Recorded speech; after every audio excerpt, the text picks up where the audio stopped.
are the aggressor so far. In their mind, they're attacking. Over the years, and I spent many years, even in boxing, when I boxed, and that's one of the things I've seen. I was fortunate enough to work out and train with Muhammad Ali, most of you know that, but one of the things I used to just observe and absorb, but the biggest thing that destroyed fighters, and to this day, whether it's, I don't care if it's a street fight, I don't care if it's MMA, I don't care, a boxing match, the biggest thing that destroys the guy is himself, the one that loses, because he is so set on what he's going to do to you. Even the guy that's going to punch you in the mouth is really sure he's going to punch you in the mouth. Now, as he stepped, now first of all, there's nothing here to punch, so he shouldn't be punching you in the mouth. We cover that as a joke, but if anything, you should push him in the mouth, because that's a push pressure point. As we get into pressure points, some pressure points are push, some are touch, some are rub, and some are hit. And this is what we're going to be working on little by little, but you got to understand that theory. Just because there's a pressure point, you don't do that. But they walk into it. What they do is, I'm going to fight with this guy, and they get in their mind, I'm going to do this to him. I'm going to, even in boxing, I see it all the time, destroy the man's ego in the corner. He's all set what he's going to do, and he doesn't come out defensively, is what I'm saying. Defensively. It's actually one of the big changes I made with Muhammad Ali, because if you see, before I trained him and after I trained him, which was 1972, I have to think, my goodness, back years, but we worked with him on what can the guy do to you and try to defend, and he would stay away, he would move, bob, weave, try to even hit the guy's hand, and then close in for his head. So the whole thing is, you don't want to walk into something, and that's what most people do. Even in boxing, that's why there's so many first and second round knockouts. I'm going to go out and destroy him. I'm going to go out and destroy him. Well, meantime, he's got the same plan, you understand. He's over there with his game plan going, I'll destroy him. But anyway, you walk into it. And that's what happens in a fight. So when you get in, the guy pushing you really has it in his mind, he's going to be a little bigger than you, he's going to be stronger than you, or he wouldn't be pushing you. If it's a small guy, you got to watch, he's going to sucker punch you. But if it's a guy a little bigger than you, he's going to try to intimidate, push, bully. Happens with kids all the time. And when they step up to do the push, I've seen that thousands of times over my martial arts career, they step up to push with all the confidence that you ain't going to do anything about it, and I'm in control. And when they step in, they are so vulnerable because they have the momentum coming at you. They have the nerve stretch going. You never want to absorb the push. You never want to absorb the hit. That was another thing Muhammad Ali did. He slipped punches. A lot of punches that even got scored as a hit were not. If you were watching that fight close, that punch would come in, but he had the way of just riding with it. So he could get on the inside and hit you. And he just took the punch off to the side. Well, that's what you're to do with this. You're to let that come off to the side, get out of the way, drop into a cat stance, move to a 45. If you stay out on a 45, if he's pushing and I close out here, the 45, I actually take that hand out of play. And that's what I want you to do. So I want you to get this, or if you get it this way, it don't matter, because a lot of times the hands will move, and I'll wind up with this. If I wind up with this, I still want to do the same thing, and I want the fingers to control that little finger. That's what I want. And then I want this hand to stop that wrist from turning. So I'm just showing you one part. Second part, we don't want this. If this happens, he can roll out of it. We don't want that to happen. We want that to happen. Got that? So we want that to happen. So what I want you to do when you catch that hand is just right here. I actually missed my catch. But I didn't miss my catch because I'm going to pivot here and grab the little finger. You got to do something. There's been a commitment. He's committed, you committed. He went to push, he went to bully. I slipped and missed the thing. But I didn't. I'm still in control. Even if I missed with my hand totally, I press him against, grab that little finger. And then if I pivot that way, it's going to hurt. I don't want to do it because it's really going to hurt the little finger. Thank you. But as you move, just a little bit, see what happens? So if you pivot fast, you have to watch because you can dislocate the little finger. But in a real situation, you wouldn't care. You dislocate the little finger, that fight's over. He's going to be in such pain all the way up to the heart. It's going to affect the small nerve of the arm. It's going to affect the heart meridian. and he's not gonna get up. If you broke it or dislocated it, that fight's over. So when you catch, if you miss it, trap. Trap. Immediately get to grab with a little finger. You can pivot your body and make a little space. Make a little space so that you can get at the little finger. And just pivot. If he's flat against, you don't think you can get it, when you pivot, you got it. Just a little pivot, you got it. But you really want to try to catch it. Out here, and then you want to pivot. Try that. Pull it against you, try the little finger, but do that part slow. Right in the middle of the arm. Right here is a hit point. Small bone side. You really want to tap from the middle underneath. You want to come underneath the middle. Don't want to be up top. Anytime you catch a push, and we'll work with one hand push, two hand push, cross grab, anything you want, but as we do it, as you grab, as you bring him in, you're going to take your forearm like a punch, and you're just going to tap. Got it? That's why I don't want your elbows up here, because you're all running around doing this. That elbow got to be in here. You got to move in beside him. And I'm not going to put too much on this, just put enough. But then we're going to add this. And you see, and you heard the It hurts more, don't it? It connects the two. That's why I put less here.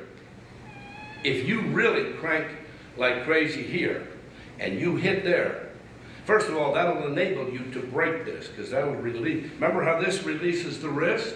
Well, that'll release the wrist and the fist, and you'll probably, if you're locked onto something, break a finger, dislocate a finger, or could. Don't mean you're gonna, but means you could, and you're gonna hit the pain here. You can get the pain anywhere here. And when you close in and trap to here, and like I say, I have a bend, but when I get my bend, I'm gonna just do that. And he feels the two connect. And that's as light as it can be done, that's how light you should do it. If I really get him in a full torque here and twist and smack that, he's gonna get down yelling. I mean, you heard the because you didn't expect it the first time. You thought, well, this is easy enough. But when you do this and then you connect the two, it sends the sparks between them. So I want you to try that, but lightly. Just don't put too much crank here. Don't put too much. Just enough turn that the nerve knows you're there.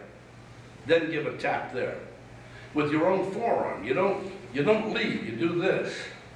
And the more you would pivot and head that way, the more it's going to hurt him. So we don't want all that. We want a nice little twist, and then just a little hit. He'll feel just that light connection. Try that. This is only good if the guy grabs at you with this hand, which he'll do, but grab you at the side like that. Somebody grabs you at the side and takes your hand. Now, if they grab your thumb up, no problem. Works the same too. But I want to do the same principle. We're going to take the same point where you're hitting on the other arm, but you're going to fold your arm and be able to hit it on the same spot on this arm. Do you have that? Somebody has grabbed you, maybe to stop you from doing something. You're going to hold him on. You're going to take him and you're going to hold him on. As you hold him on, you're going to let this arm come to here and just go. And again, this activated, and there's that pain again. There's that pain because you connect two spots. And it works even better if you connect three. We're not going to. But if I connect the two and then hit him further up that channel, he's going down and out, or have some serious pain and not use that arm correctly. So what you're doing, the person has grabbed you, you're going to fold up over. Can you do that? You're going to hold him here. You're going to press down. So you activate this point outside the wrist. Pressure point there. You're going to come above, right on the small bone. He can resist all he wants. In fact, I'd like him to resist. I thought better in that sense. If he really resists, that's what it's going to do. The more he resists, the more pain it's going to cause him. The more it's going to hurt him. And the further up the arm it's going to travel. And all I did was what we call double pressure pointing. Now, if you stop and think, you stay there 1 minute for me. That's this move out of the hanchi.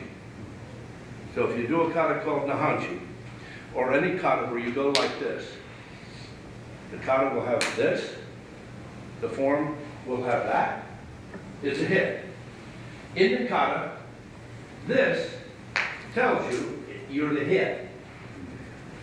It's not any other. If you do this in a form, you're probably doing a rub or a lock of some kind. And when you do this in one kata, that's a hit. You do that in the kata, that's a hit. And the harder you do this, and he grabs, you can stand up now. I lock, I go here, and what did I do? I hit. And the harder I hit, the harder he goes down. And it's this move out of the form, looks exactly like. You'd be surprised how many people out there have videos and DVDs saying that that move is grabbing the guy around the waist and elbowing him in the ribs. If you grab him around the waist, he's going to punch the daylights out of your face, or you just got a date. You got two. Wow. So, but you're not doing this. You're not doing this. You understand that? And it's at this level. In the form, it's at that level. And the minute the guy would lock, right there, bang, down he goes. So, I want you to try that. Has to be, if he grabbed the thumb up, it still works, but you're going to be out of it with no problem. So you don't even need to practice that. The minute you go like this, you're actually out of it. So same move in the kata. In other words, it's if he grabs you, either hand, thumb up or thumb down, that move in the kata is going to work. It's just this one you really don't even need to practice, because the minute you grab me and hold tight, the minute I do this, bang, the next move in the kata would be one of these moves or one of these. So when you have him here, you don't even need to practice it. But this is still to hold him on, to keep his hand there so you know where it is. Anytime you grapple with somebody, if he got in close and did this, you want to keep the hand on you, around you, so that you know where it is when you hit him, or attack him, or whatever. So you're going to practice it that way. Small bone aimed out. You're going to grab him. You're going to take your small bone and go right there. And try not to do this and lean. Bring him down a little bit if you had to. Get him right here. The whole thing is for control. Try it. We do pressure points. We attack pressure points. The area to attack pressure points is plenty. It's the size of a quarter. You have them all over the arm, all the way up the body, all over the head. It's just you got to know what you're doing. And if you do practice forms, the forms guide you to these pressure points. A lot of people use muscle and tendon. And I even talk to people that are in other arts, judo, jiu-jitsu, etc. And I'll let them do their move on me, I'll do mine on them. Because a lot of them do this, and you probably have seen it. They'll go over that, and they get them under the armpit. Have you seen that? You see it in books? Yes, sir. Okay, well he's a pretty strong guy, this guy. So, I got him, but now what do I do with him? Wait for the police? But I don't really have him. You can resist now. I don't really have him. That only works if you're bigger than him. If he does that to me, he might be able to do it. Notice I said might, because I'm going to hit you somewhere else. But if he's doing it on you, you're smaller, or you, he's going to be able to do it. And he's going to be able to take this. They even do it with the finger grab. I'm giving you an example.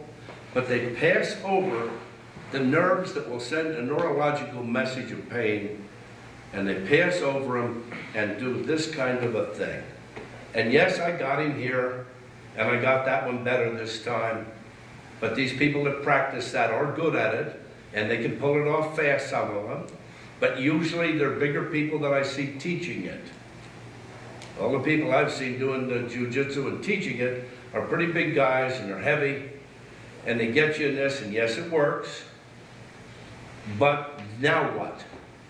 You can do this, and he'll resist again, and we can't go anywhere. I got him, he got me in a way. Neither one of us can let go, or the fight's back on. And once you get somebody, by the way, in a self-defense situation, you don't want him to get loose because he knows you know something, and now the fight would go back on, but he's going to be keyed up, and a whole different fight's going to happen. You got to take advantage of him while he's on the push, the attack, the grab. He grabbed me, there's a reason he grabbed me. I got to do something. I don't want to get him in a hold. If I get him a hold, I'm going to have to let him go. We don't want to let him go. We want to control the situation while he does not suspect it. All of a sudden, he thinks he's got me. That's his ego. But we turn it into I got him. Got that? So I wanted to show you that. If you want to try this, or if you do, I even work with people over in Sweden. I work with a whole jiu-jitsu club that's now doing it this way. They don't cross over the bone. Same technique, but they don't cross over the bone. They understand. They just go to here. They got control. And by the way, you don't give up offense. If I cross over and do the other one, I give up my ability really to attack him. As long as I'm here, I can break this free. I can bend fingers. I can hit him. I can down strike him. I'm in control of the situation. And my hands are for offense and defense ready. That's another thing you have to take in consideration. When you're doing any grappling, you never want to give up your ability for offense.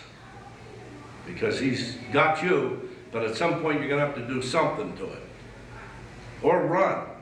But even in this situation, if I get him here real good, I could be half a block down the street before he even gets up. And he's going to think twice about chasing you because it was some pain. And just because it's a mugging situation, you wouldn't think about killing the person, but you might think about running, especially if it's a lady and he tried to grab her purse, she dropped him, she can get out of there, run, anything. Scream, yell for help. But what I'm saying is you don't want to give up your offense. And that technique going over locking the arm, there's probably no woman in this room that can do it on a man in this room and get away with it. It's that simple. So why would they practice it? But you go to that bone, everything we do involves the nerves. Everybody has nerves. At some point or another, one of them's going to hurt them. And they all have the pressure points. They need the ability to stand. And that's what you do. And then when you close in with your feet. Now normally you would have shoes on, so it's unfair to do it in the bare feet, but you practice with the shoes on, and you tread right in here with your shoe, and that enhances this. If I have him in this technique and do this, and really go onto his foot at the same time, I let go here so I didn't hurt him, but that'll drop him down there. And this with that sends the pain down the whole side, am I correct? Yes. That connects right up through the butt on that one. Try that. Germany, England, teaching seminars all over the world for us in our behalf. And Will Higginbotham was promoted at the camp to 9th degree black belt. So give him a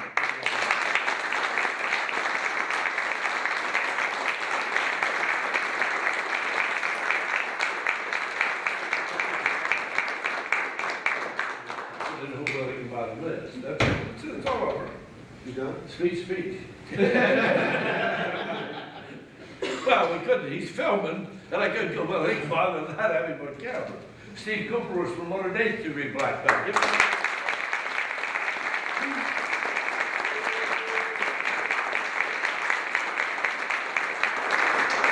They don't write that up, but he's one of the toughest rednecks you'll meet. Now, if somebody is pushing at you with two hands, two-handed push is no different than a one-handed push. We're going to work at that. We're going to work at somebody grabbing you from behind. Somebody grabbing you from behind, it's the same as if he's facing you. You keep your hands in so he can't get around you as such. But then when you grab the fingers, everything's going to be the same as if you're facing. That's why I started out with that. So what you're going to do is a regular old two-handed push. When a guy pushes with two hands, if you get two hands here, and you've all seen this before, if you haven't, it's on my DVDs, you've been there, or your instructors probably told you, you never separate somebody's hands from inside out. You never come in here and try to do anything. And you know, when I first started with this and teaching seminars, martial artists all over the world were teaching self-defense classes, saying to just knock his hands this way, which you can't do, and palm him under the nose and palm him under the chin. You remember that? That don't work. That does not work. And if a woman tries that, she's going to be in serious trouble. And even men cannot move the hands out. When you move the hands this way, you're pushing into the whole muscle base. Shoulder, back, arm, chest, all of this muscle base, designed to keep that in the socket. And when you try to push out, he can resist you. Because the weakness for man is here. Here. And the more you see somebody lift weights, the more indent you'll see here. This is the weakness for man. Also, back here, the back, the spine, is the weakness for man. For you to be able to resist that outward move, you would have to have a lump of muscle back, down your back the way a bear does. The black bear has a lump of muscle right down the back. So, when you push the hands out, he can resist. But I'm going to push the hands this way, and he can't resist. No, I'm going to push him inward. You got that? Yeah. Resist me. He cannot resist pushing them in, because man is weak here, and man is weak back here. So anybody here can do that. About 80% of all self-defense and grappling should involve, even with these techniques, even with this technique, it was keep his hand in there. In other words, take it the inside. You were doing this, but you're going that direction. You're going inward. This one here, I had you catching, I have you coming inward. You want to try to take your opponent's hands in any self-defense situation and keep them in here, in a V, in here.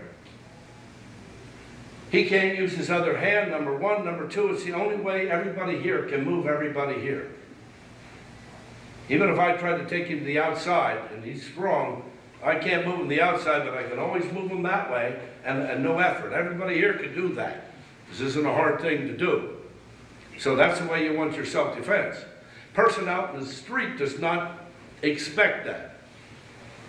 And you know, when I come up in the martial arts, they used to tell me, well, it's the element of surprise. That still plays. It is the element of surprise. If somebody's going to attack this young lady, or this young lady, they don't expect that they're going to wind up getting their butt whipped.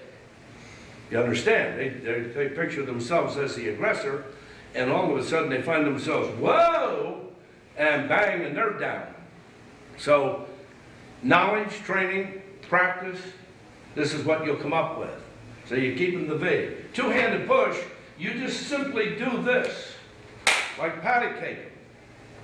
You don't even have to get him. If he's real quick and gets the push, he's still going to be bringing his hands backward. He's going to push you and like, do this. Somewhere between here and here, you just got to do this.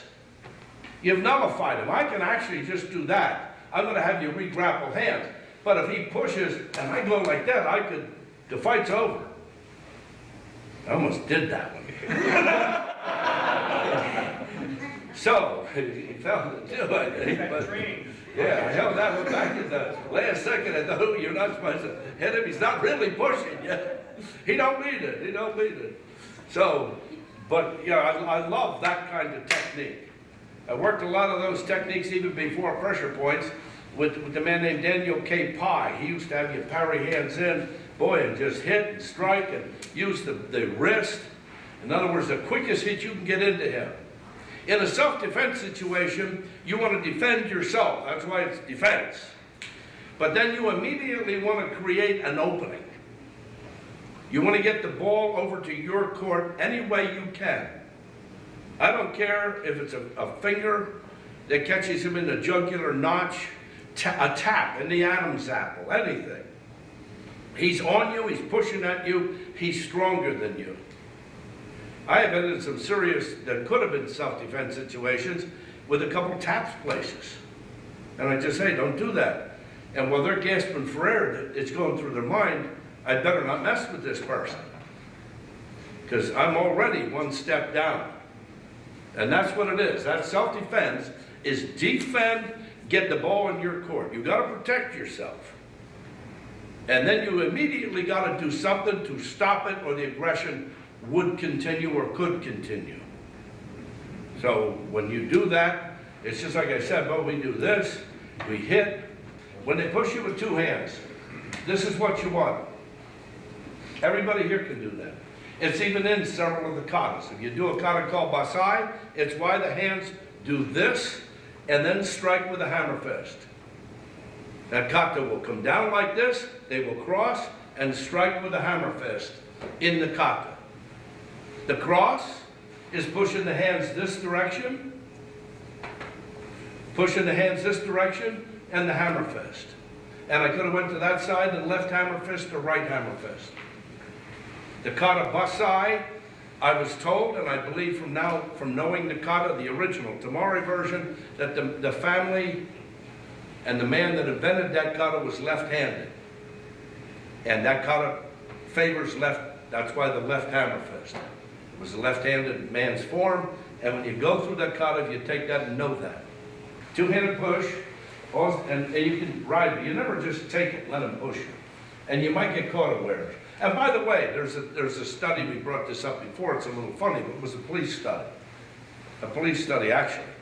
That if you yell at somebody, don't do that again, they actually want to do it. You understand? Let's say you got pushed. Let's say he pushed you. Push me. But no, push me for real. Hey, don't do that again. Well, you want...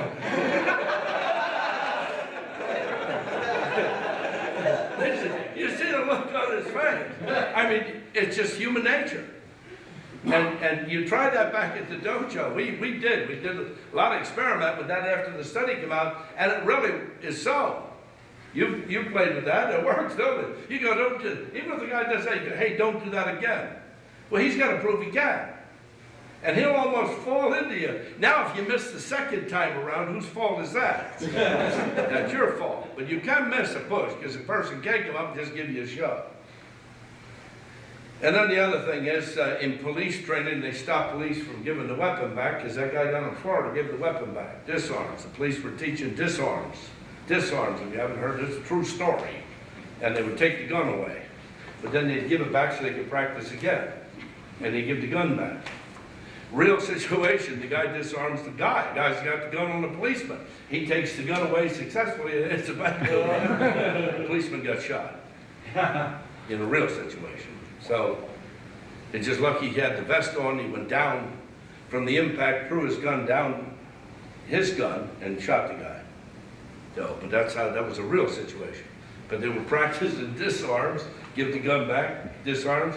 And I see that all the time in knife defenses. Take the knife away, hand it back, take the knife away, hand it back. You get the knife away, and you practice it hundreds of times giving it back.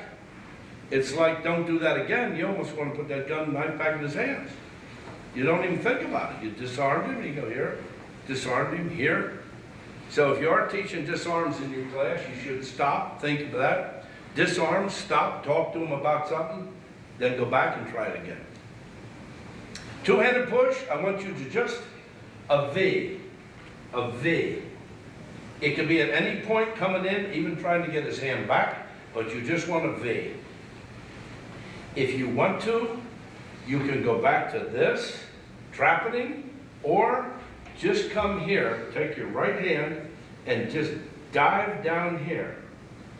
He cannot stop you. Just like a swimmer, I want you to dive down, and then come up with whatever you feel comfortable striking with. And that one, I'm going to hit him with this back here, and that would have just about finished him. I could have came behind gallbladder. I could have did it with a hammer fist if I really wanted to injure that jaw. You have to watch it in the jaw back here with a hammer fist, because it is triple warmer, and this is water over here, and you have fire, and if you hit him in here, you can actually dislocate the jaw or break it where it connects. So you don't want to hit him hard. You can tap him like I do here, but you can't just clip somebody without thinking that you're going to cause some damage. back to front especially. You knock it out of the hinge. Get up and try it, 2 hands. And you gotta watch doing this, but I brought this up for a reason. For some reason, people are emailing me now and asking all kinds of questions how to knock out a dog. So I need you on all fours to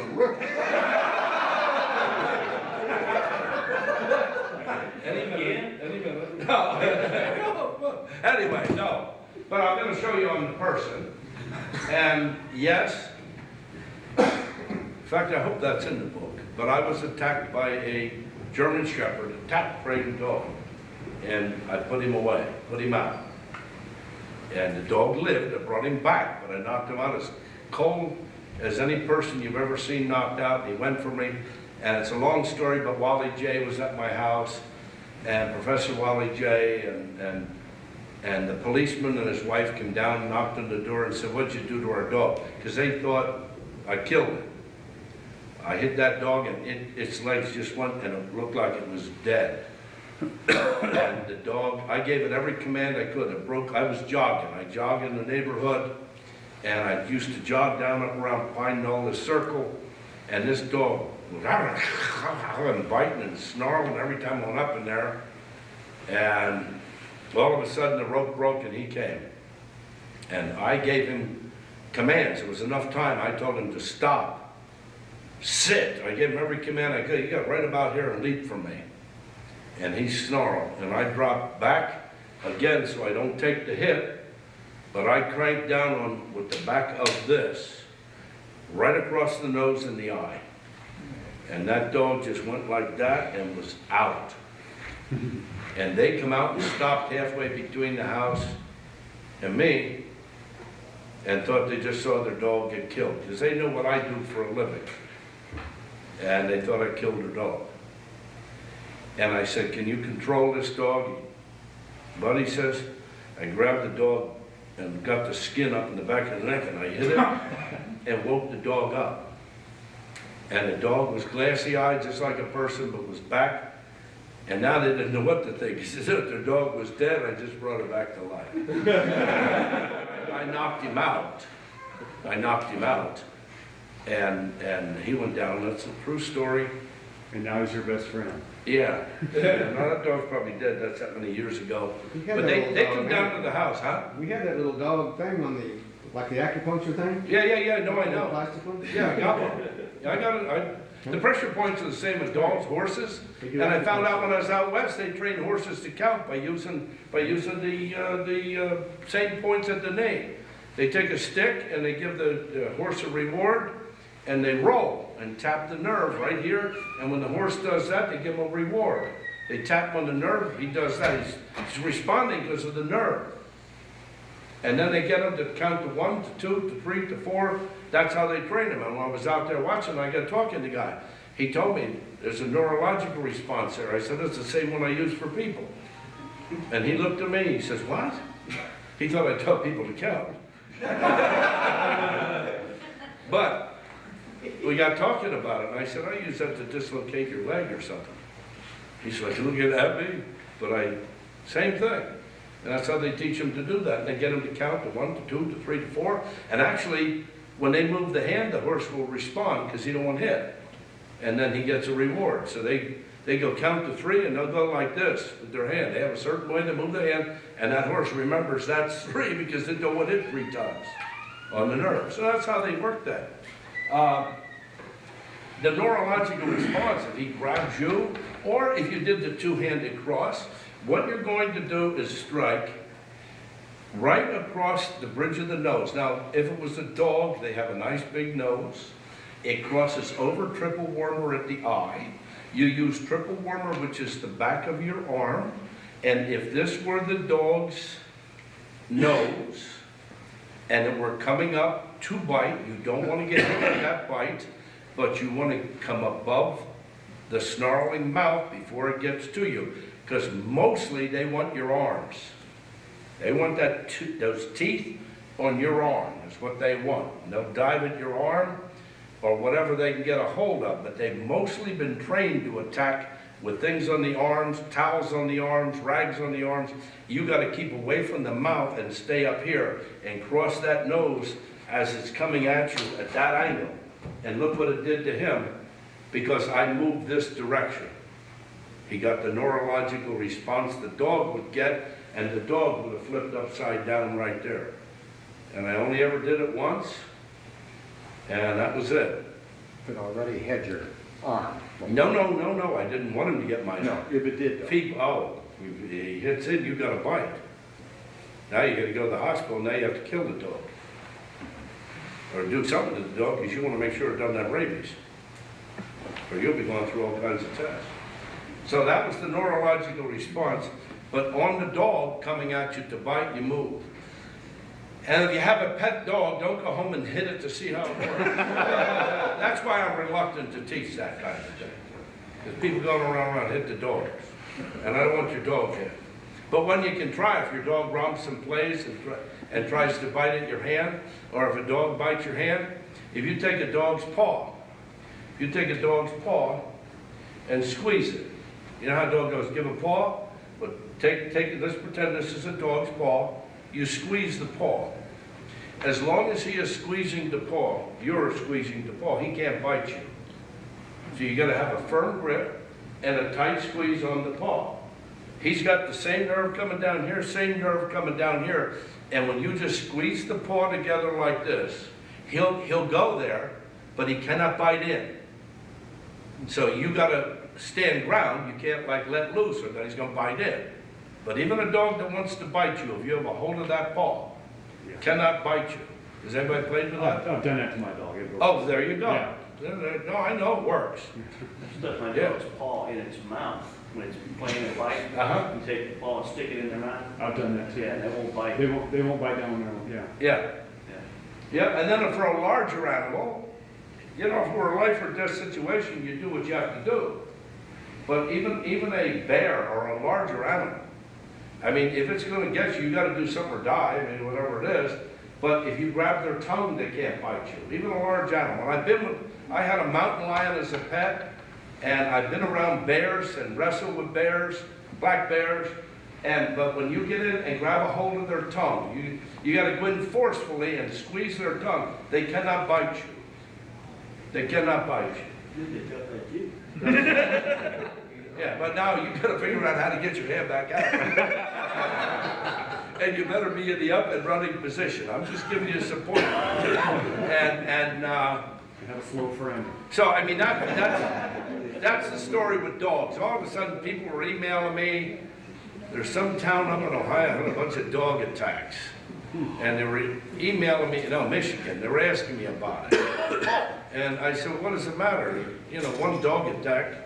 But he said there's been 3 or 4 of them. Well, me answering your email don't mean you're going to defend everybody in town with dogs attacking. If a dog's going to get you, dogs are usually sneaky and they'll run and get you from behind. They'll grab the back of your leg if you're jogging. They'll get you back here. They don't want to confront you. Even a mountain lion doesn't want to confront you. It wants to get you from behind, or it wants to be up in a tree and leap to knock the wind out of you so it's in control. Back to my self-defense situation. Animalistic animals want to be in control. They don't want to fight you. And I don't care how big they are. They don't want you to fight you one-on-one. They want to be in control. And even if they're a big bear or whatever, they still want to be in control. I wouldn't want to have to do that, but if it was life or death, and an animal's attacking me, I'm going to give it all I got on these points. I ain't just going to lay there and curl up and die, but every time I go to a zoo, I study points on the animals, don't we? We were at the zoo telling me, look and go, I don't know if I'd hit him at all. Okay, so I just thought I'd mention that. And if they grab a person, same self-defense, muscles you in, no, that's you. You grab, it muscles you in, and you just crack right along here, just sit down, sit down.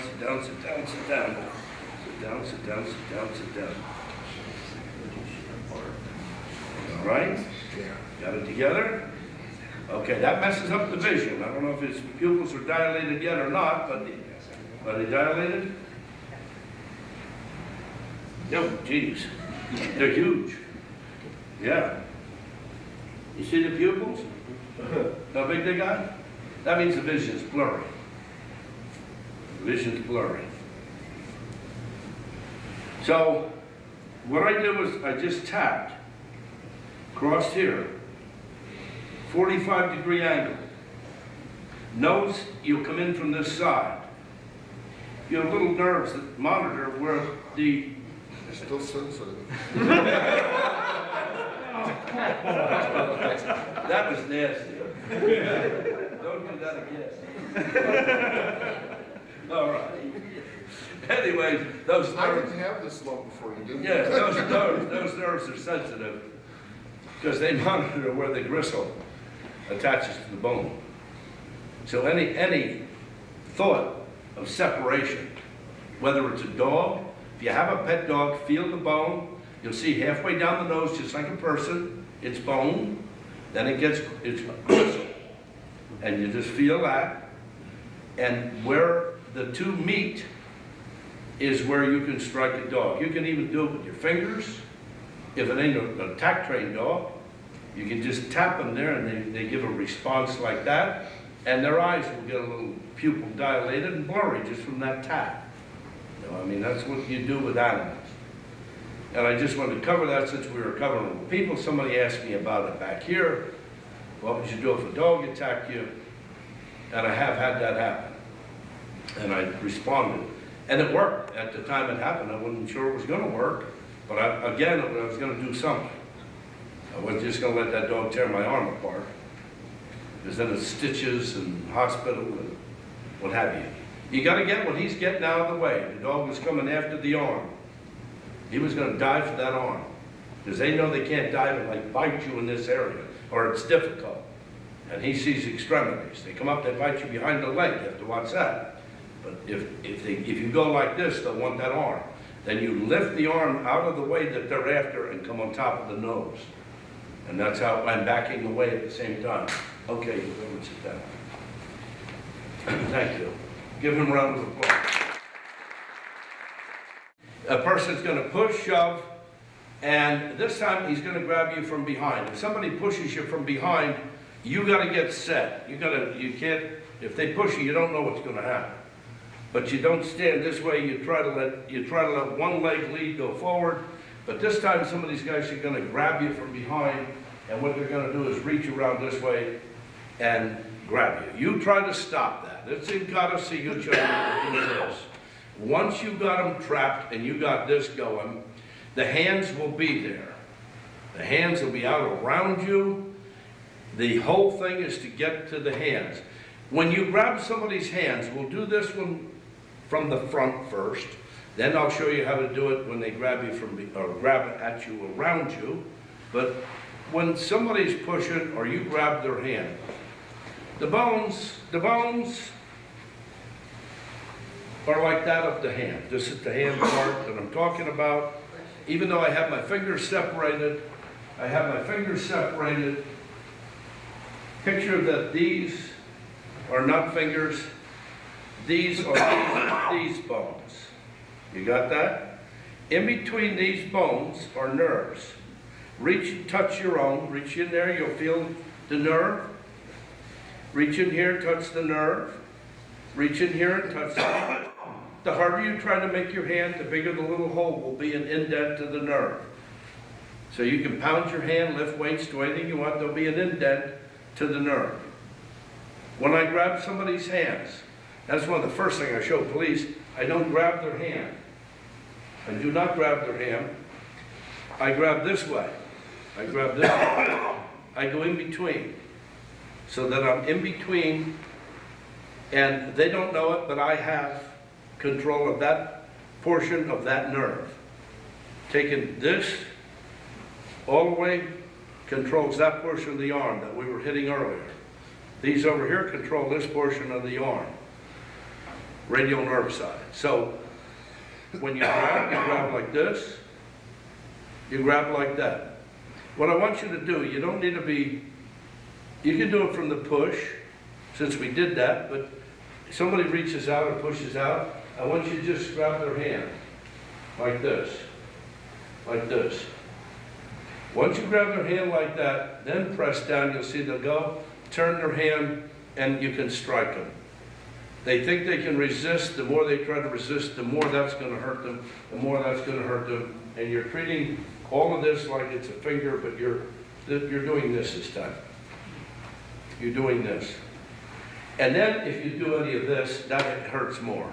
Am I right? Yes. That hurts more because you're on the nerve, and then I didn't turn because that would hurt him more. You're cranking into the nerve you're holding. So it's almost like double nerve pointing again. And the whole thing is to get real good at double and triple nerve pointing, where you get here, you hit here, and then you respond to here, and that fight's over. That's it. It's that simple. So I just want you to work on this, because when a person reaches out and grabs you, comes around with those hands, and you go here, well, now that he has them flat, which he would have probably been coming this way. Now I can grab here. But if it was flat, I don't care either. You just grab qoute. I thought you were in control.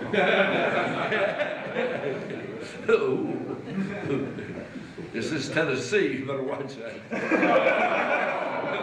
Anyway, I'm only kidding. I don't need letters from everybody in Tennessee. So as he grabs, the idea is to stop him from getting around. And then once you lift up on one of these, you got, and then if you turn, you got the same thing that you had when you were facing him. So that's the idea. So what I want you to do is just practice one of these. One of these, grab the finger, but don't grab the finger, grab the in between the bones. Just to get a neurological response. Then you're going to turn around and let the guy grab around. Now usually when they know this, they'll try to do this kind of thing. That's a different move, but nobody's going to do that to you. If they think they're getting you in a bear hug from behind, their hands are coming this way, and they usually have their fingers open because they're going to come around and they want to lock. So all of this is readily available. It's going to be right there in front of you. You don't even have to turn around for the situation. The little finger, I work a lot. Other people work the big finger a lot. My big thing when I taught self-defense for women and everybody was the little finger. The littlest person in this room can take anybody, the biggest person in this room, and control them and throw them everywhere with their little finger. Got that? The littlest person in this room cannot necessarily take the biggest person in this room and do anything to this finger. I can because I'm strong and knowledgeable, but if you're not really knowledgeable, the little finger is easy access. It just makes it so he's jumping already and I didn't do anything.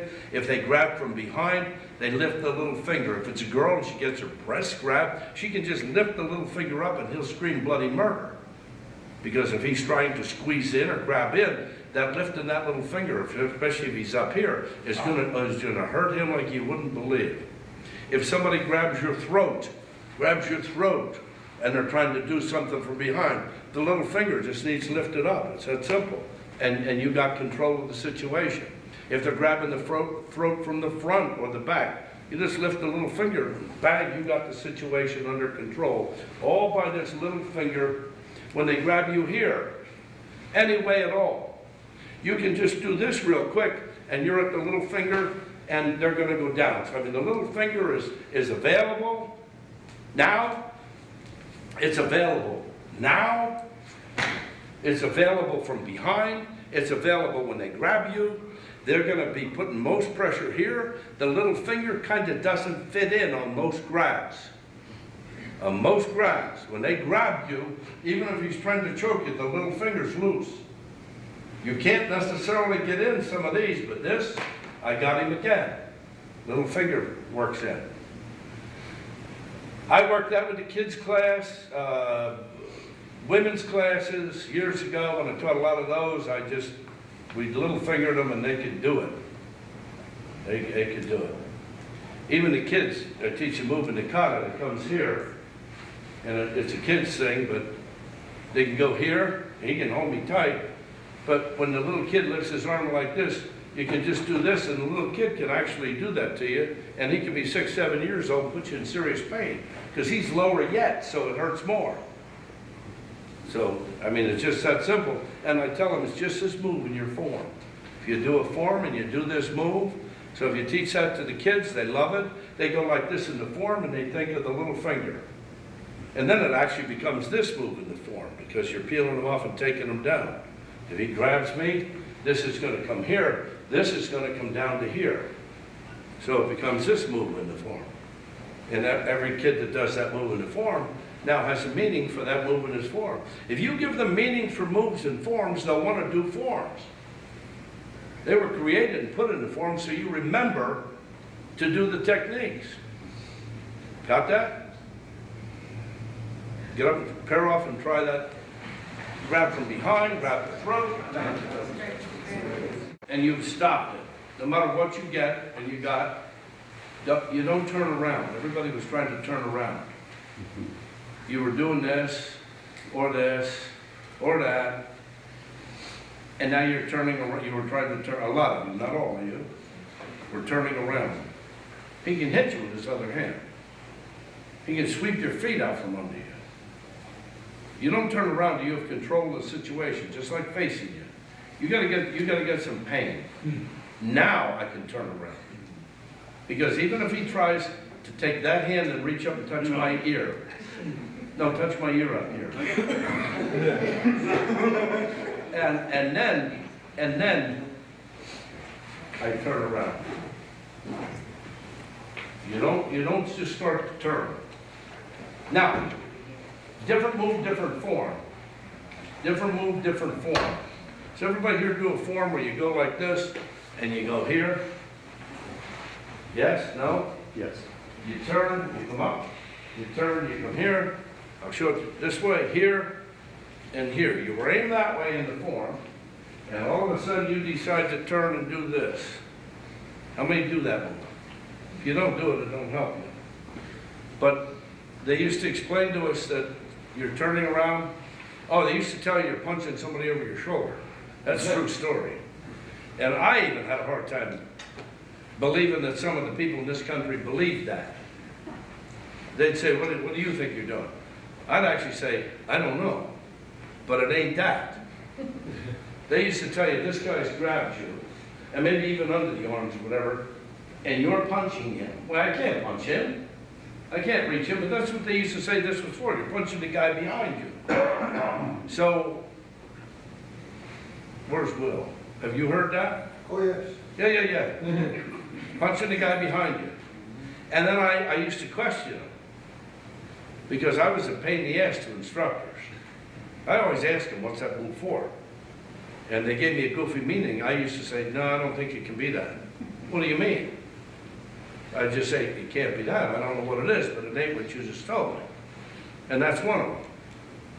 Well, I'd say, first of all, you're aimed this way. And you turn that way to do the move. So now you're telling me the guy's still back here, you're trying to hit him over your shoulders. That's what they used to tell us. But actually what you're doing there is, again, separating so he can't get his arms around you. You don't want a locked-in hold. You don't want a locked-in hold, especially if Tony Everett's got you. You got to hit Tony fast and hard and often and crush him and kill him and throw him down and threaten his head. But you got to get your arms between his arms. Kata does that. That's what this is for, get up between his arms. He even might have you in a hold. If you can get any break to keep him from crushing in on you, then you can do something. Because he's going to put pressure this way. If he puts pressure that way, when you hit him with an elbow, it's going to hurt him more than if he doesn't have the pressure. You want that pressure, you want some separation, then you want to hit him, it's going to hurt him more. But that kata, when you turn, is keeping him from grabbing at you. And we actually have a pressure point right under the breast on this side. 1 inch down from everybody's nipples, 2 inches over. Man or woman, unless it's an older woman. Way older woman. 1 inch down to it. I thought it's 2 inches down from the nipple, but suppose they're, and they have silicone ones and all that, they won't be there. But 1 inch down, 2 inches over. 1 inch is down, 2 inches over. If you just feel in yourself right here, you feel right here. This one will control your lungs. Your lung. It'll take the breathing out. This one will take the breathing out. And what you're doing when you hit is you're hitting that one up and in. Up and in. You're hitting that one up and in. Up and in. When you hit up and in, you hear the breath. Oh, air comes out. Releases that side. He's not too happy with that side and that arm right now. Well, what's happening is, the guy's reaching out around you.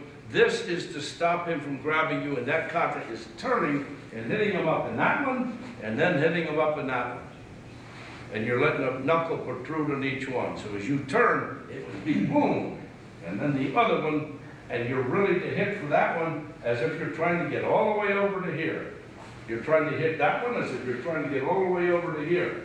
You're not surface hitting, you're going into it.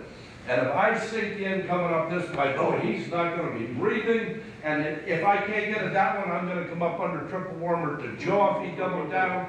Or if he doubled down real low, I'm going to come up under his eye with that one. So as you turn with that move, that's the strike. You separate, and on your turn, you're going to hit it. That's when you turn. But you know his hands are here, and you know you've got him, and you ride right inside him. You just pivot inside him, and if you do that move in the form, and you practice that move on somebody, every time you do the form, you are practicing the move on somebody in your mind. You don't actually have to hit people like that to do it. Do you understand that? If they have sneakers on, do this technique slow, because we don't want to injure anybody's knee, and the sneakers will work against you on this technique out in the street. But when a person is grabbing you and you're going to turn in that form to punch, and what I'm going to show you is the foot. You're going to be looking at my feet, not my hands. I'm not going to do anything with the hands. We're going to pretend I did. But when you move down below, you want to cross his leg like that at the knee. Got that? That's what you want. Ooh. And the elbow will just rise. You're going to take somebody, I'm going to walk through it and just show you how to do it, but he's standing there. You want your leg to go between his legs, and you want it to cross his knee on a 45. You will immediately be getting to the liver meridian for sure, but you will affect the nerve that crosses the knee. This is I've had judo people use this really successfully, because if they grab when they go to throw, if they go too low, not good. They go too high, not good. But if they cross right here, bang, I could have thrown. I don't do that, but I could have thrown, because you're taking his leg out from under him and taking the nerves off that leg at the same time. So what you're going to do is back into the person. He goes to grab you, you're going to catch him, but you're going to go right here. You're going to cross that leg. And you're going to cross it right at the knee. And you use your leg. You use your leg as a punch. You let your leg, when it gets that you feel you have his leg, you let this happen. You let this happen. Everybody see what I'm doing? Leg bent, leg locked. Leg bent, leg locked. And when you cross, it's just right here. You have to watch, because we don't want to injure his knee, his ankle. I went to do this a while. That's why I didn't want him, because he has sneakers. If you have sneakers on, either take them off to practice, because the bare feet will slide in this rug. But if the sneaker locks in, if the sneaker locks in that rug, that's going to injure his knee, because the sneaker won't slide out. It'll lock in place, which is what you want in the street. If your sneaker's on, great. Bang. Just take it out. And then you would have his, keep in mind you're going to have his finger. That's on your turn. If you have his finger kick his leg like that, you're going to break the finger. You're going to injure the hand. We're just working feet. We're not working hands. So he's up normal. He goes to grab you. You're here. Right to here is what I want. Pretend you have his finger. Don't want you grabbing his finger and doing this. And this is what I want. You see how my leg is? And I'm just going to straighten it out. And his leg will straighten out.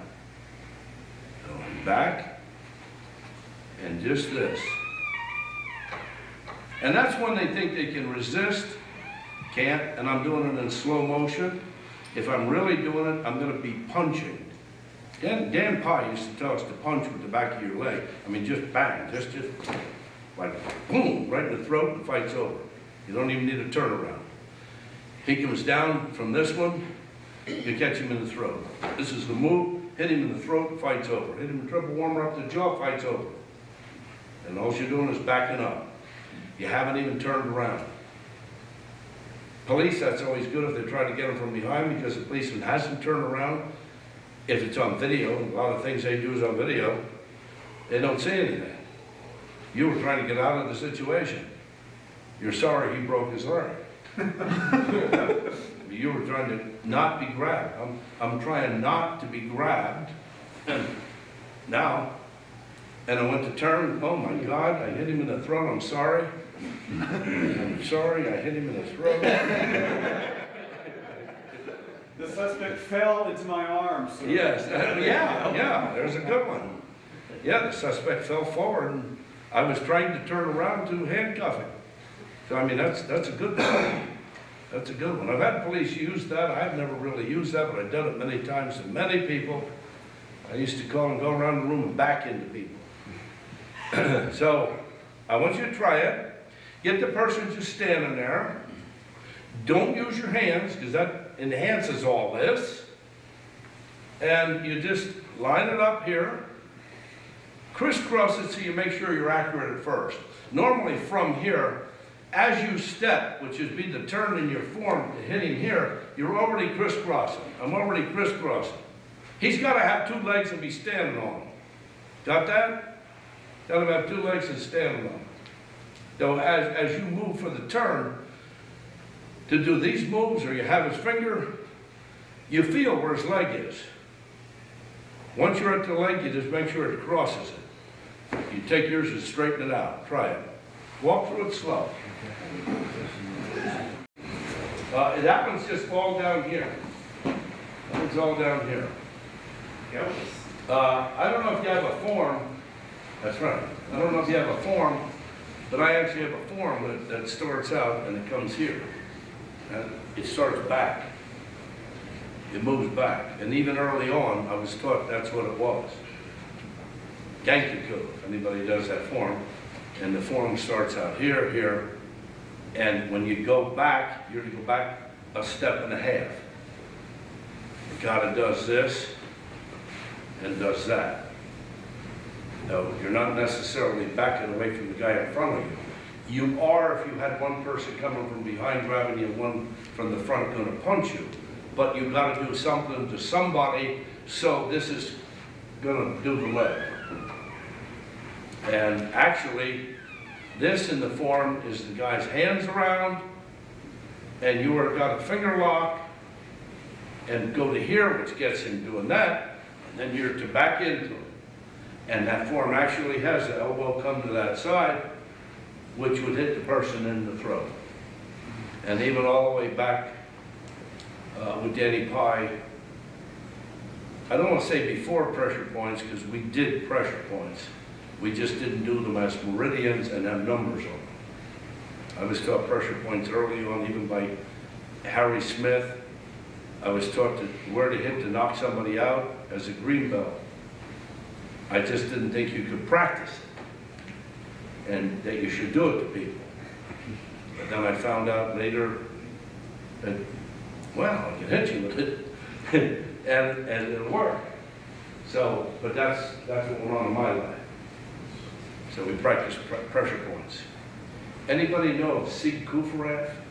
Yes. He was a healer. He went through training with Professor Wally J, with the same instructor, and Professor Sig Kufaraf went more to the healing side, where Wally went more to the hurting side. So Wally went into the self-defense portion, but Kufraf went to a lot of healing, and he was a great hand healer. He lived a good long life. He's now dead, but it's not why I brought that up, because he was into the pressure points and the healing. Then when he found out about my stuff, he got all my DVDs, he studied them. We had many phone calls together, many conversations. He came to my seminars, and I went where he was for healing techniques, but he always asked me about how to use them to hurt. Then he got me aside one time. He says, "Can I show you something?" This is a true story. And he says, got me aside, he says, "I was told that if I hit," now not on my hand, he was showing me, "if I hit here and here, and then touch here, the man will pass out. Is that true?" I said, "Yes." He gave me 3 of those scenarios. I was told if I did this, this, and this, the man would pass out. I said, "That's actually true too." But he never thought of practicing it. He never thought of practicing it. And the way I told my students immediately afterwards, he didn't have a form he did it in, so maybe he would not have, maybe he would have used it in the street. But let's say he was grabbed, he might not have had the feeling because he hadn't been grappling with it, doing what we're doing here, and getting the feeling of it. You understand what I'm trying to say? You gotta practice it. You gotta feel it. You gotta have it in your mind. If you do a form and go like that, you gotta know where you're hitting. I tell people the biggest mistake they make when they do forms is they sometimes have in their mind that this move could be this, this, and this. If I go up to you and say, "Where are you hitting?" I don't want, well, I could be hitting him here, I could be hitting him here, I could be hitting him here. You can't think that when you do a form. You gotta be thinking in one spot. Where are you hitting him? I'm hitting him in liver 14. Up an angled direction, correct. Now you gave a good answer. When I do my forms, I think of a spot with each of the moves. That's where I'm heading you this month, maybe. I keep going till I get it and get it and get it. Then, yes, there's 2 other things I could be doing to you. Next month, that might be the second one. And I'm doing that to you for the month. When I'm doing my form, when I'm locking and loading, doing my forms, I got a place I'm hitting. And next month, the same form, same motion, I might have a different place that I'm hitting. That's now focus. Focus is getting your mind to know what you're doing, when you're doing it, and you think through it, or you think with intent. That's another big word that was big, because you gotta have intent.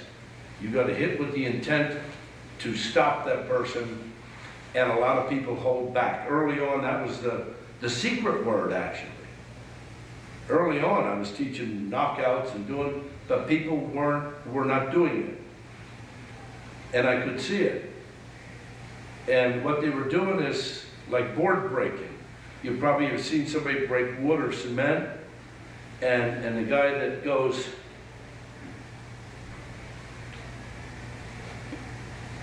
he really don't want to hit through it because he's afraid he'll hurt himself, right? The beginner. He don't want to hit the wood or cement because he's thinking, "Boy, I'm going to injure my hand." So he don't have the intent. Finally, the instructor says, "I want you to think through it. I want you to picture the floor. And I want you to just close it off your mind and go down through the wood." Well, then he goes down through the wood and breaks it. That's the way it is with this. Early on, people were doing pressure points. They wanted to knock out their student, but they didn't want to hurt him. But then they were holding back like the board.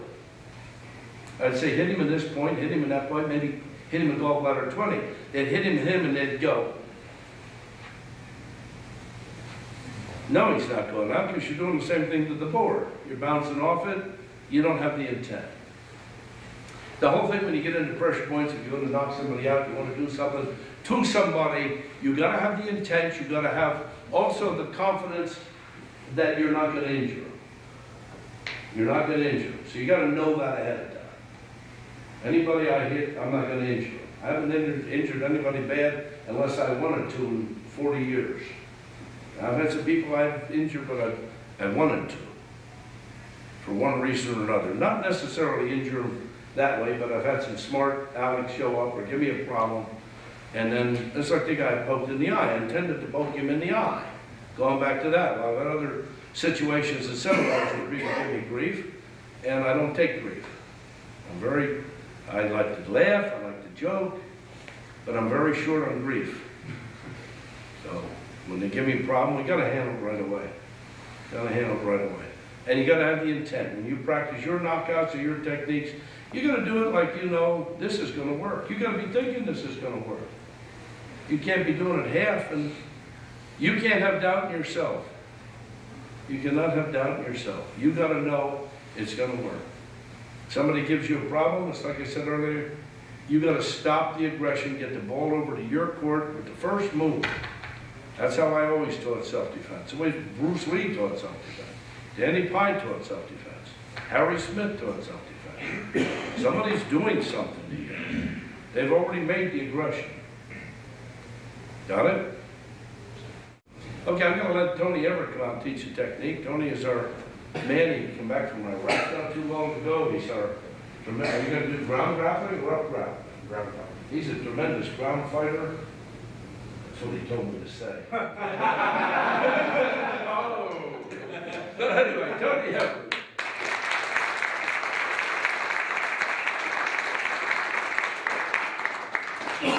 How many of you recognize this motion? Yeah, the Kata. You do this one? So you better say yes. Okay. Well, a lot of people fear someone taking their back, especially when they're on the ground, and another grappler trying to get a rear naked choke on them. Okay? I'm going to have my training partner come down here. If you get pushed to the ground, or you're trying to move around on the ground, someone takes your back, don't panic. They're probably going to try a choke just like this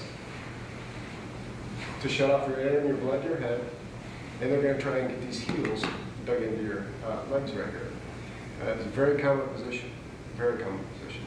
If you panic and try to come back at them like this, go ahead and put a little pressure until I tap. Okay, go ahead. It's very quick until you can't breathe or blood goes up to your head. They're also pushing your back out or forward, which increases the pressure on your neck. It just makes the whole day go back. Go and get tired. There you go. There. So a lot of schools of thought are to put your chin into the elbow, which takes some of the pressure off the neck. That's great unless you're in a combative situation, because they're not trying to tap you off, they're trying to kill you, and they're going to just take your head aside. You're going to feel the vertebrae gone and then you're gone. Okay? So don't come here unless it's a sport application, because it puts your head in a very bad position to be cracked, and you can't defend against it. They agree, they're just thinking about what's gonna happen. Well, he knows what I do. That's a I gotta go too hard. Just come on Yeah, there. you got a camera on your There head. we go. Don't push your camera. Hit him with it. You won't expect that. This is Trevor Glitch. Yeah. All right. This is my son, by the way, so he's really going to enjoy this. But, this motion, I don't know how much for me, it helps me a lot in this situation. I don't worry too much about the neck. This is where they want you to panic. Okay, this is going to help their technique out quite a bit. But as soon as they start to dig these heels in, I just think of Nahanchi and what I can do right here, lifting this up. I like to go to one leg like this, because it's very easy to do, and I just push it right up here. It's a real unnatural position for this leg to be in. And I'm based here, I'm coming right across the front of the leg, and they get off of me. Go ahead and somebody put their rear naked on me. Go ahead. And it'll kick them right off. How many grapplers we have in the room? Do you already do this defense? One of my favorites. That's a good one, isn't it? It's what you do good on liver. No, sir. Right here. Where you at? Right here. Inside like that. Oh. And just boom. And it's just Yeah. one motion. Go back up. But after this, we do that in stepping.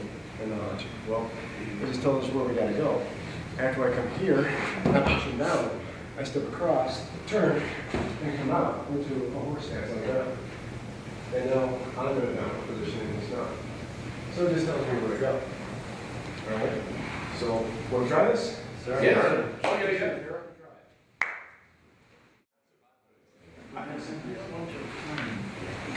Get back in again.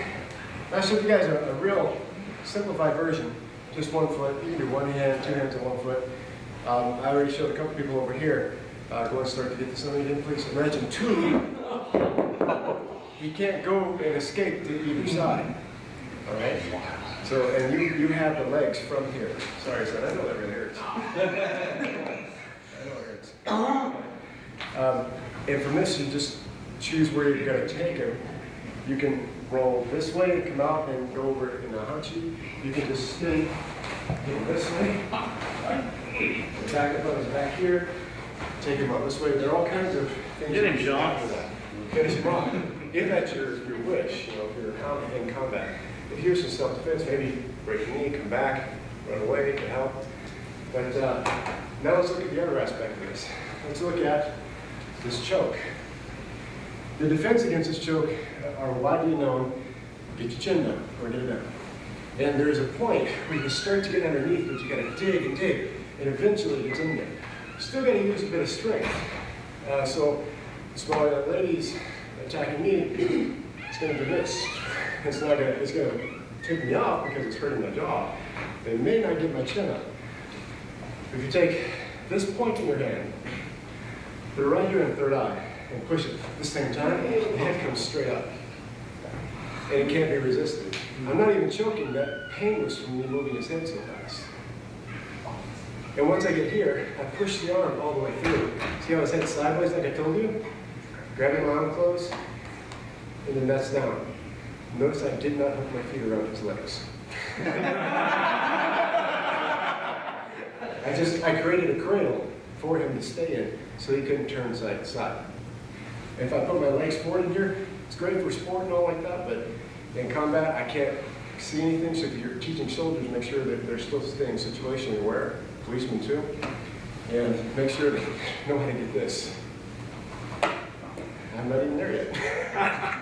But try this a little bit. And what was the point that you had? We couldn't see. Well, the point Third eye. is here, right between his eyes. I want you to resist. Okay, go. Boom. This comes up perfectly every time. And then from here, push him back and get that deeper, which pushes this head sideways. All right. All right. Any questions? So I can do that, this is stuff. Yeah. It's okay.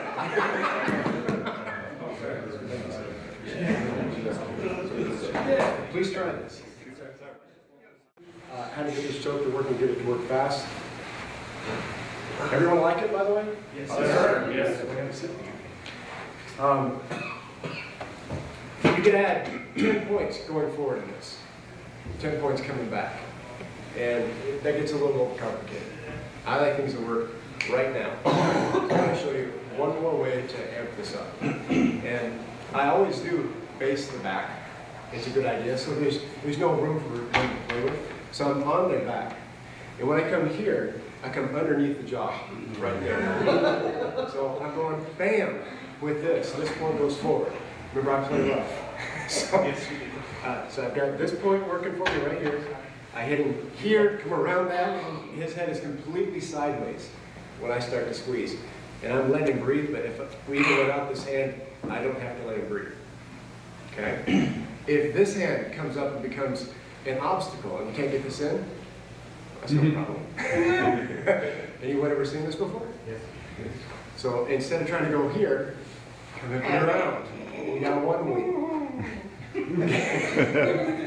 And I'm not grabbing my bicep because it's just too tight for it. I've already cranked down the qoute. So everything is thrown up at you. You just learn to automatically go around. All right? So remember, right here, underneath the jaw, go forward to the opposite side of the face, right here, just like that. And not gentle pressure and then try and slip it around. It's bam, going forward. And then this comes right up underneath, just like that, okay? Good, don't try that. We're gonna let Will Higginbotham come out. He just got his 9th degree black belt. And he's gonna show you what 9th degree black belts do when they don't know what to do. He's gonna do 9th degree stuff. Yeah, That'd be basics. yes. Maybe I'll cramp up this time. Yeah, my fault, I was earlier. Cramp, no, you don't have time to cramp. I want to do a couple of things intentionally because different versions of it was taught earlier. Professor Dillman was teaching this move. And I picked that up from a technique that I first learned, the opening technique from Professor Wally J. So it's a finger lock, but it all ties into Kyusho and Tuite. It all ties into our meridian study and how we do this. If he's coming in to push me or whatever here, and whenever the guy's hand's in, I realize we just contact here. If I come across, that's good. From right here, I want to get that finger. I'm going to do this slowly. Scoop it up, and I have him right here. Now what this is doing is trying to do this because this comes around like this, okay? So from here, if I happen to catch that finger, that's a reverse finger lock. This is what Wally J used to teach. Okay? Well, he still would, but it's not too many people let him get that close to him. But from here, I can control that. But with this finger lock, because the elbow is mobile, I have to do something with it because he can move that elbow around, see it. Until I really base this out or confine the elbow, the technique is a little loose. So when he comes in to push, if I just take this and get this elbow, now I'm fulcruming or putting the pressure at the side of my hand. And this is this movement. So when this comes in, this is going to come back, but this is going to scoop up. And here, I'm just doing it nice with the palm. The movement is this. So that opening move can be just hitting up to the heart point. Well, heart is fire. This is large intestine meridian originates here on this finger. It is a wood finger internally, but externally this is large intestine. And when I get on this, I'm activating large intestine or metal energy. And I'm hitting fire. So bang, that comes in, and I tuck that in. Now from here, once that's tucked, this is coming back. Okay? Now the beauty of this is the origin of the large intestine meridian, and the destination is right over here. On this side, it's the one meridian that crosses the body. Okay? So when I get on here and lock this, if I take this, all I want to do is come around here is while that's getting tight and this is tapping, now I get a big reaction there, and I let loose as soon as I did. I didn't hold on, but the movement is to do that. Okay? Well, you can try this lightly, and what I want you to do is, there's a couple of things going on here. One, we're doing this reverse finger lock here. And you have to do something with it. This is going to float. He can move around. The elbow's movable. I don't have anything until I either stick it to him or confine the elbow. And when this is up here, I'm going to base that thumb out. When I come around, that knuckle of the thumb, another principle, where you bend the joint, energy emerges. So this isn't a terribly powerful technique, but it's really powerful to come in or to pop in like that. It doesn't take a lot of pressure to get this technique. And what I want you to do is play with this and take this technique, tuck it in. As this comes around in the form, we turn. And what I say is that turn tells us different things. One thing it tells us is that he's turning around with the technique. So when he comes in with this, he's now facing the other way. And you come in and you can tap that. Now a place you can hit if you wanted to hit, you can tap this lightly. Where you're going to go is right in the corner there. There's several ways that we deal with that point. But that point by itself, if he grabs, hold tight. If I push on that, resist. This is a little sensitive now, but generally that point's not set up until I touch large intestine here. And when I touch large intestine, it becomes a lot weak. Well, I got a hold of the origin of large intestine, so when this comes in, I'm scooping it with my palm just to keep from breaking, so that's the way you'll practice this. But you would actually crack that good. If he's got me here on more of a push, I do other things for that. Boom. I want to grab that, bring it in, and right here, I want you to just tap that like, okay, now I've already tapped him, so I'm going to do it again. But this continues to pull back, so this is just doing that. It's right out of kata, bang. If you want to hit something a little harder and a little bit safer, you come over here and catch large intestine 18 from back to front. And if you tap that, you'll get a little dizziness in that, okay? You can also come into large intestine 17. You can actually just push large intestine 17 and control it. I didn't hit that, I just pushed. I felt That gets me to and it's a beautiful technique, so you just come around like this and holding that. You can use it as a total grapple technique. I get this, wrap it in, come into the base of the neck right there. I'm on large intestine on one side and on this side too. We would go for a walk here. Yes, sir, we're doing the new. So I'd like you to try that one first. Play with that. Have the person put a palm on you. As you turn, look, this finger becomes available. Okay? As you turn, the finger becomes available. And this is just going to do this. But that tucks in. Okay? Locking. And we're going to pull it back. It just locks that up. And now from here, just bring that in. Put your thumb right in that triangle right there. Okay? And that just locks it up really good. Okay? It's all about control. But I'm not hurt. Well, right now. Right now. But he's not hurt. He's not injured. There's a difference. You gain control of the guy. You have his complete and undivided attention. You've controlled the situation. You have not injured the attacker. This is something a police officer could do to bring somebody under control. And if they're on something, that's going to work really good. When you're on fingers and neck and all that, they're going to be in pretty bad shape with that.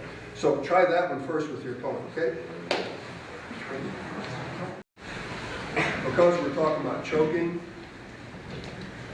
I like chokes too, but we broke down a kata this summer at the Indianapolis summer camp. And the past few years we've been doing this, and Professor Dillman's been inputting on that, Master Cooper. Anybody that's been there that's been able to contribute, we like them to come up and contribute to breakdowns of kata. This last year we was doing the Shido. And this movement, which has been called an augmented block or whatever, there's a lot of things that means. And it occurred to me that, wow, it's kind of a cool thing you can do with that with the choke. Okay? I'll do it from this side. The guy is wearing a jacket on the street. It would be a jacket hanging like this. It'll be open. If it's zipped up, you can still come up tight on it and do something different. But if it's zipped up, there's a technique that I like to do because I just grab the top of where it zips, because that would be like a defined space right here. And I grab that, and I just roll my knuckles on the ends of both collarbones. So that's a really nice one you can do. That's just a wrist extension. But the technique I want to show you, he's got a hold of it. I'm going to grab one collar. Now with the hand away, just so they can see, I'm just grabbing one collar. I'm just grabbing one collar. Okay? From here, and both hands up, I don't care. I'm going to grab this, reach up here, grab deep on this collar, and the hands are going to go like this. Just like the technique. I'm on top of the arm here, I lock. Okay? That controls the guy. Just to show it from the other angle. From here, you're just going to grab. Here. If he's got me, his hands are busy. If I go here, he wants to try to do something like headbutt me or something. Well, now it's too late. Because if my hand is in front, my knuckles are on the sternocleidomastoid muscle. Right here. Knuckles are right there. If he's got a hold of me and he tries to come at me with the headbutt concept, it ain't happening. It just didn't happen. But from here, if I come in here, I want to pull. All this hand is doing is pulling. And I can rock into the sternum too. And this one is doing that. And I'm on the arm here. Now this is really a good position for me to be in. Okay? Because in this position, the kata says go like this, and then go like this, and then go to the punch. Well, he's pretty well set up there at that point. When he comes in to do this, I come in, I go to cap because I really want to get him ungrounded too. And this doesn't have to go past that. The kata says to reach under and do that. Go here. Well, that's just your path of movement. Doesn't mean you're going to actually be able to pull it through, or if you did, you'd be crushing his windpipe. If I come through here and I lock that, he's already going. If I just come here and tap, I'll get a dizzy. Okay, I'll get a dizzy on that. Well, that's what we do, but we're actually setting for that with that palm and applying our energy forward and coming right down that gallbladder cluster. Okay. Now you can get this choke out of this. It's a pretty good choke, but you just reach in, grab here, and the knuckles are doing that right on that muscle right there. Or if I did it from this side, these knuckles won't really activate too much on this side. You're going to roll, grab tight, roll right on that muscle. You're going to get right into it. And it's really kind of a blood choke because you're really closing off the carotid artery right there. And right near the carotid sinus, if you suppress it, it will affect the heart very directly, particularly if you're on that side. Notice I do it on this side predominantly, but the kata does it to both sides. It does it to both sides. And if you do it on this side, you're probably going to affect the heart a little more directly, but it will affect it on both sides because you're shutting down the carotid sinus. This is what regulates blood pressure, and you can check that in there. In fact, we've said for years that if you're getting ready to get your blood pressure checked, you can just kind of massage that down right in front of the muscle. It'll kind of calm the heart and bring down the blood pressure. It'll kind of help that a little bit. So if you come in and you grab this and you pop it, that's going to be a shock. I didn't do it fast. The kata's begun like this, and there's other breakdowns for this movement. That is a breakdown. You know, in every breakdown out of kata, it doesn't matter whether the technique you see is one you like or not. Don't look at it as the end all. There's more things that everything means. That's why I was showing something that was already done here. Okay, here's another thing. That part of it came out of small circle, but the theories fit 100% into Tuite and Kyusho. It fits right in there. So just grab your partner. You can grab, reach in and grab the lapel, reach up, and just pulse that. He's done. He's not going to be able to do anything. If you really want to do it, you can actually just lay him right there. Just get away from him. Don't want any trouble. You can do that. But again, if you lock and pop him on the gallbladder cluster, bang, he's already going, which you get a good dizzy out of that.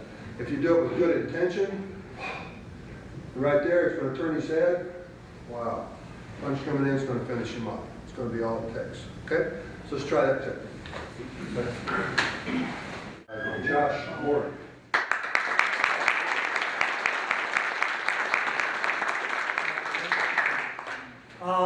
I like to incorporate a lot of Kyusho with grappling. As Professor Dillman was saying earlier, we prefer to end it here. If I can end it here, put the other guy on the ground, I'm set. If I go to the ground, that sucks, but I'll deal with it when I get there, so preferably here. Kata movement, you'll often see something coming down, shooting out. How many people have something like this? Look up, yes? I'm going to do a little variation on that. But first, how many people see this? You'll watch things like UFC or just people fighting. You get someone that's taller than you. Jason here, he's a pretty strong guy. So if I just grab his head and try to pull him down, he resistance. Okay? How often do you see this? Somebody grabs the head and they try to jump up in the air to knee the other guy.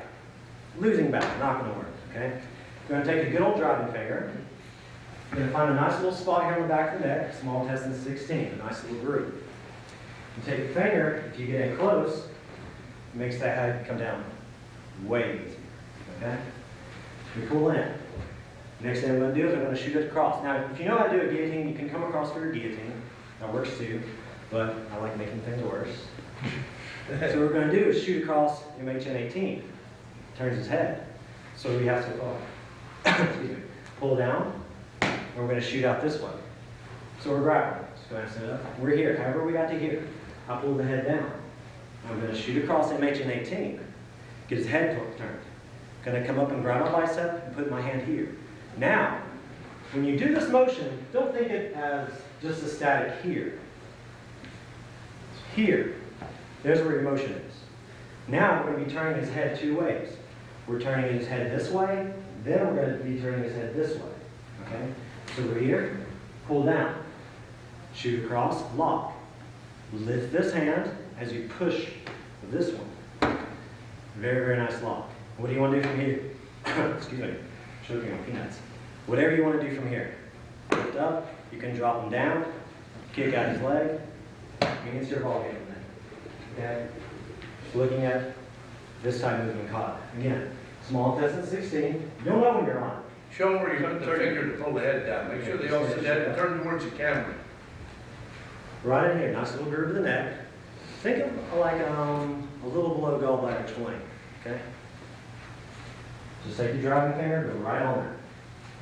Use the test. Hold your head up strong. Just try like this. I'm not going to make them budge like that at all. Take that finger, piece of cake. What else can you do with just that? Pop, pop, pop. Anything you want to add in the kata that involves this hand coming down? Insert it. Pull the head down, across MH and 18. So we're here. And in reality, I'm going to hit that hard. But being nice, we just come to here. Two-way action. Have his head turning this way, turning this way. And you have a very nice technique right there. Any questions on that? Give it a try. Most of them are just copy version, but there's a book out called the Bobishi. And some people just took and photocopied that and started selling copies. But the original Bobishi, the big thing you don't get anything out of it. The idea is that it's over 675 years old, that they know of. It's been written, it's on shelves. But the Bobishi itself, I'll just make that quick. If you go into Okinawa or Japan, it's an encyclopedia. It covers everything. You can look up anything. Just one little portion of it's martial arts. But one of the things that's cool in there is hand positionings. Hand positionings here. That when you strike, you're going to get your metal away from the fire. And how to strike. And these are over 600 and some years old in writing. The one book that I mentioned before, Timeline Karate, out of Okinawa. In fact, I'm really proud of that book because I'm in it. It's a book about the history of Okinawan Karate. And in there it says, you think in the 400 years that they've been doing the martial arts in Okinawa, that somebody would, there'd be more books about how to learn Okinawan Karate. Well, 3 of my books are in there. So I like that, so that's good.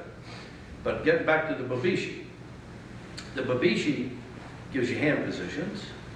And one of them really that I got into and tested and used, but it's the ridge hand. A ridge hand. And people ask me about the line, center line for man, woman, etc. The body divides down the middle, divides over the head and down the sides, and your polarity changes. Your positive, negative electricity change. When you hit somebody with a qoute, which is in so many katas, that's why it's in there, you are hitting with a sandwich. You got that? You have your positive and your negative electricity both appearing here. Like this, coming in, even though it's narrow. When you hit with a ridge hand, same thing. But in the Bobishi, it'll show you to do also this. It'll show you the ridge hand. You have a little bit of separation. A little bit of separation. And you cock it down.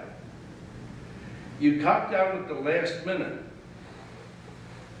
to get earth away from metal and have a little separation.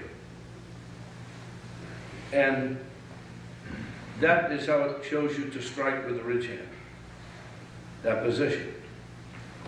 And people don't pay attention to hand. Another thing I'll just bring up quick, I've taught that for years, but when you do this like you're knocking on a door, that's for a down energy strike, not an up energy. So there are some pressure points in the body that just need down. Well, that's for down energy, not an up energy. That one's for up energy. There are many places in the body, I'm not gonna go into it now, because it's on my DVDs, I think it's even in the books. But if you're gonna strike an up energy point, that's the finger that's most important to do it. That's for down energy. Got that? We were working on push and shoves and parries and how to strike. Let me use you a minute. We had to push and shove. It can either be a punch, whatever. And what you have going is the guy moves on you. And what I want you to do this time is come to the outside. I want you to just come outside. Even if you were punching, I want you to just get out here. That's what I want. And as you close, I'm going to show you various places to use the ridge hand. I'm not going to hit him with it. But the ridge hand, a very dangerous technique, is what I'm going to show you. This same ridge hand would hit right at triple warmer at the bend of the eye, but keep in mind that your thumb knuckle would go in his eye. So that's why I'm not going to use it. You would injure the eye. Least if you didn't get him knocked out or injured, the thumb knuckle is going to be the poke of the eye that I talked to you about earlier. That thumb knuckle would hit him in the eye. That's going to hit him there. And I learned these techniques from Danny Pai in the 60s. And they haven't changed. Other than when I did this at the last minute and cocked the hand, shaped it exactly like the Mobishi, boy, it becomes a dangerous technique. You can connect at the jaw. You can connect at the eye. You can't even slip and miss, because then you'll get him inside the nose, which affects the vision. If you come out here, you're going to get him out at triple warmer behind the jaw. So what you do, if you separate the two and he goes to push, I want you just to come out here. You're going to pair off and practice. You're going to come here, and you're just going to take the ridge hand, cock it down, and strike like this. And that's what you got going. That was as light as I could do it. And what that does, all right? Yeah, what that does is puts this knuckle underneath the jaw, this knuckle on top of the jaw. So you have stomach 5 here, and you have stomach 5, actually the same nerve, coming through here. So you can do this to somebody you know, and you can also do that to somebody you know. But when you do the ridge hand exact and strike this way in and down, you have one hitting below, one hitting above, and the ridge hand's going to drop. If it doesn't knock him out, it's going to put him on his butt. But if you do it correctly and hit decently hard, he's going to go out from it. And it's just cocking the hand. So what I want you to do, the guy can push up, and I just want you to step outside and just think of a ridge hand here. I want you to work on that. If you close in and tap, just like that would be the tap. If you do it with a run, I don't want to do it because we're on camera, he's definitely going to go out and down. Well, when a run, I mean you pass him, you do this. You just pass him and let that hit him on the way past. He's going to be falling, you're going to be walking past him. Nobody will even know you did it in a given self-defense situation. He moves at you, and you just clip him while you're on this way. He's going to be falling, flopping around, and then you lean back and go, what happened? That's what happened. I had well, I'll say that off camera. Everybody pair off to work on that. Steve Cooper, show you something, and then we're going to do some knockouts. If anybody's interested in knockouts, wants to do any, make it known to Steve Cooper. And by the way, you know I got my DVDs here if you want any. They're on sale. My books are on sale. In fact, we'll give you a good deal on the books. Usually give $5 off and give $10 off. So I don't have to carry them home. So we got books, and any of the DKIs that would want a case of any books, talk to me and I'll give you a break on a case, because I brought cases of them. And that's the way it is. And now, the man from Tennessee, the 8th Don himself, drum roll, Steve.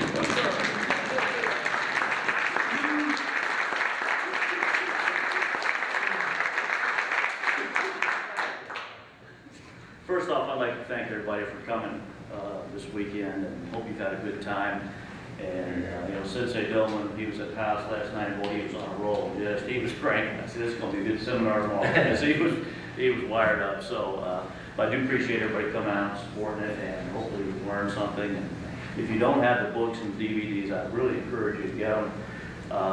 This, for me, when the pressure points, when I first met him, discovered the pressure points, it began what then was a lifetime study. And, you know, because I was kind of getting to be an old fart there, and, you know, you can only punch and block so fast before you start getting tired. And when I saw this, it just gave my martial arts a new life, new direction, and it's just a lot of fun stuff. And there's a lot of good people. You know, look around, there's a lot of good folks here, and I personally appreciate that.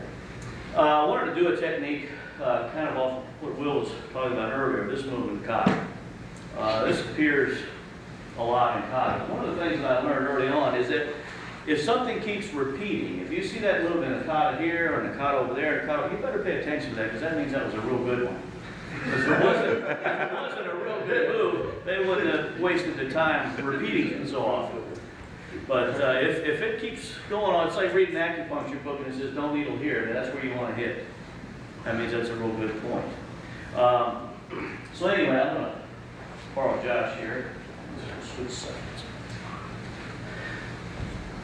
If he grabs me or pushes me or whatever, the arm is presented itself. So I can move this, I can catch here and here, I can catch here and here, I can catch here and here, and other sort of places on the body. But if I don't do anything, just tap the arm, it brings his head in.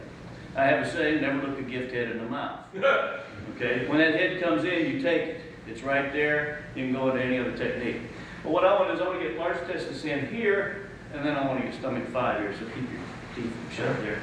So if I go here and here, sorry, so that's somebody catching.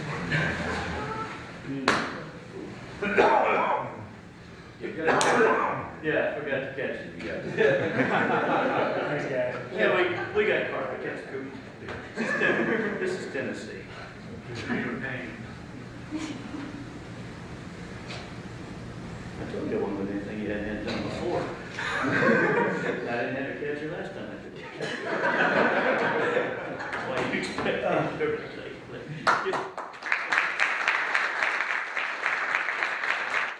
I'm going to show you the difference in yin-yang polarity this time. We put kind of angle in this one. Come here, Murray. We'll use you. Wait. Yeah. Come right here on this. Was he getting good? Give me your little finger here. I want you to touch right here. Just do like this. Touch it right there. Right. I want you to touch it. Right there. They're going to touch on MHN18 on both sides. Keep your teeth together. And I'm going to just give him a little peck. I'm going to give him the nice version. I'm not going to go for all the other ones. But come right here and just give him that. And down he goes. Wow. I love it.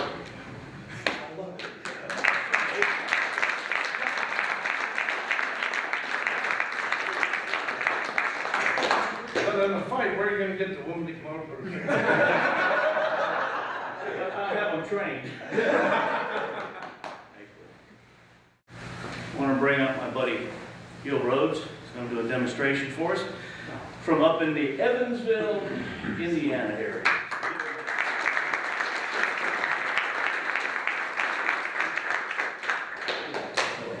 I saw this knockout a couple years ago. I think it was in Italy, if I'm not mistaken. And to me, it shows a whole lot of different things. It shows attacking yin and yang. It shows taking energy from the top and putting it to the bottom. That way you can attack the top. It shows hitting hard, hitting soft.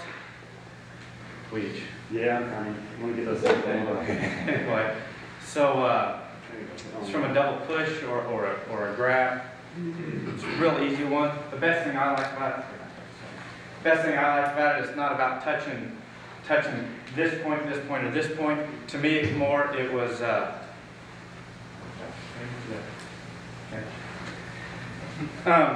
it's more of attacking meridians instead of just attacking points. I'll stand over here. Attacking meridians instead of points. So if we just go with a double grab, I can go.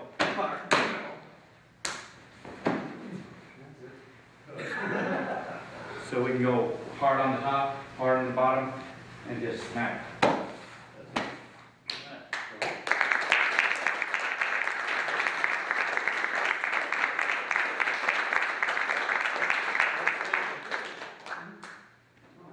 Matt Folsom. No.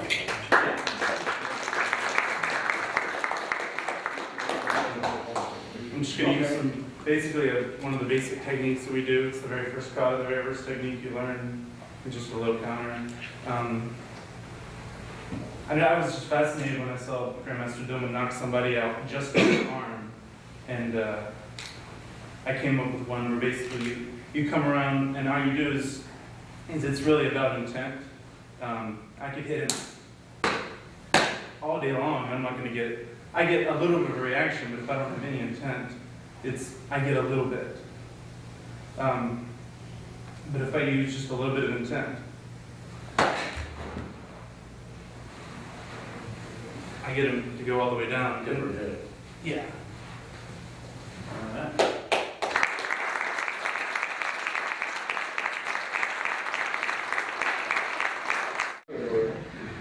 I've done the old seisson for years, and you get a guy like this, and you do so many different things with it. You stay back, and if you've done this long enough, and people say, well, how come you hit him so hard? Bill Wallace sometimes says, I didn't hit him so hard, so how come you pick him so hard? You say, well, I do this on stomach 5 and down on 9, and you kind of get the energy. We've been doing this a long time. If you get behind him, you do the same thing, up on 5, down on 9. But if you have the right intent, I can touch him on 5 and down on 9. From these people.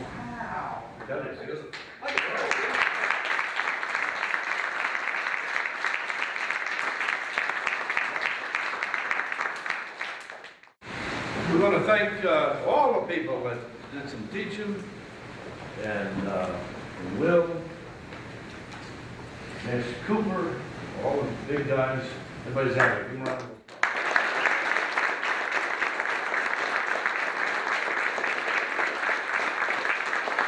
And we're going to give a round of applause for the man to put this on.